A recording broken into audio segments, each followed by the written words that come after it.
സംഘിണി സുജയ പാർവതിക്ക് ഒരു ചിട്ടി ഒത്തിട്ടുണ്ട്.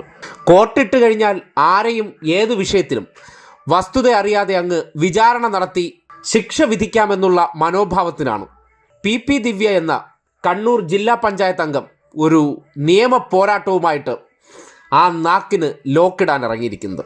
അതിനെ സംബന്ധിച്ച് ദിവ്യ കഴിഞ്ഞ ദിവസം അവരുടെ യൂട്യൂബ് ചാനലിൽ അപ്ലോഡ് ചെയ്ത നിയമ പോരാട്ടത്തിനെ സംബന്ധിച്ചുള്ള പ്രതികരണത്തിൻ്റെ ഒരു ലേശം കണ്ടുവരൂ.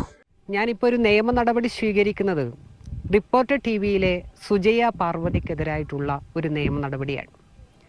എന്നെ സംബന്ധിച്ച് വളരെ തെറ്റായ രീതിയിൽ ഒരു പ്രചരണം റിപ്പോർട്ടർ ടിവിയിലൂടെ അവർ അല്പം ആഴ്ചകൾക്ക് മുമ്പിൽ നടത്തുകയുണ്ടായി.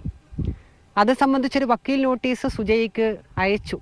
പക്ഷേ ആ വക്കീൽ നോട്ടീസിന് അവർ അയച്ച മറുപടി തൃപ്തികരമല്ല എന്ന് മാത്രമല്ല, അവർ ചെയ്ത തെറ്റുപോലും സമ്മതിക്കാത്ത രീതിയിലേക്കാണ് അതിന് മറുപടി നൽകിയിരിക്കുന്നത്. കോർട്ടിട്ട് ക്യാമറയ്ക്ക് മുന്നിൽ ഇരുന്ന് കഴിഞ്ഞാൽ ഞാൻ കോടതികളെക്കാളും മുകളിലാണ് എന്ന് സ്വയം വിചാരമുണ്ട്. എന്നെ ആർക്കും ഒന്നും ചെയ്യാൻ പറ്റില്ല.